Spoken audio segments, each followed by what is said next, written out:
jailed in the house, unable to leave unless a male family member is with you? How about getting whipped if you refuse to wear a veil? How about not being able to report being raped because you don't have 4 male witnesses? If you report it, you'll be stoned to death for having unmarried sex. How about the right to vote? Let's see, most Islamic countries are dictatorships or failed states, so you can't vote. Forced marriages, child rape, incest, it just keeps getting worse. Incest. Wow. I'm not sure where you're getting your information from, or if you've possibly mistaken us with somebody else. Why is incest wrong? It's not clear to me that it's wrong. Okay. It's clear to me. There's an evolution. In all honesty, I'm not here to make a mockery out of you. I'm not here to criticize you. I'm not even here to question your intelligence. All I'm here to do is to give you advice. As someone who sincerely wishes the best for you and wishes the best for all of humanity, as a Muslim should be. The first advice I give to you is, please, if you want to talk about Islam, know what you're talking about. Don't be talking about some random news topic that has nothing to do with Islam. If you want to judge Islam, judge it for what's in here and on the Prophet Muhammad, peace be upon him. Speaking of the Prophet Muhammad, peace be upon him, I noticed your failed attempt at trying to draw him. I know it's worked for many others and it's made them really, really famous before, and I'm not sure if that's what you were trying to do, but please, give it up. I honestly want you to stop wasting your time and rather spend your time wisely in trying to find out who this man is. Find out what made this man the most influential man in the world. Find out what made this man one of the greatest lawgivers, the greatest lawgiver of all time. Find out what made this man the most perfect example to walk the earth. A mercy, not only to mankind, but every form of creation. This is a man who little children would run up to him because they knew how merciful he was. They knew that he would take them seriously despite their age. When he was visited by children, he would pat them on their head, while the fathers of others wouldn't even kiss their own children. At a time when people were burying their daughters alive, he was the one who gave honor to daughters. He was the one who gave honor to women. He was the one who promised paradise for the one who raised one daughter righteously.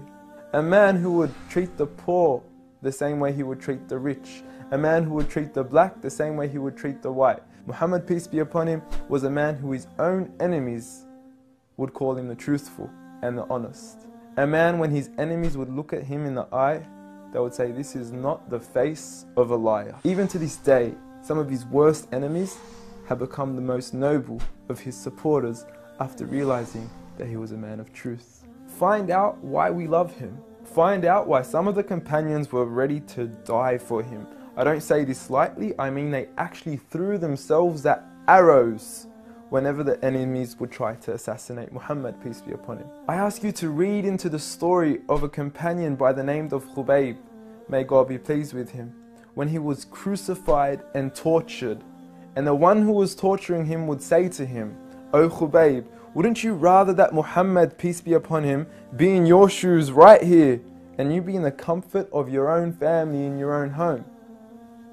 He responded by saying, "I would rather be here and die than to see a thorn prick the foot of Muhammad, peace be upon him." I want you to ask yourself, why are there 1.7 billion people today all across the world that are eager to implement the way he lived to the absolute core? From the way we enter the bathroom, to the way we would govern an entire country, to the way we dress, to the way we eat, to the way we even sleep on our right side.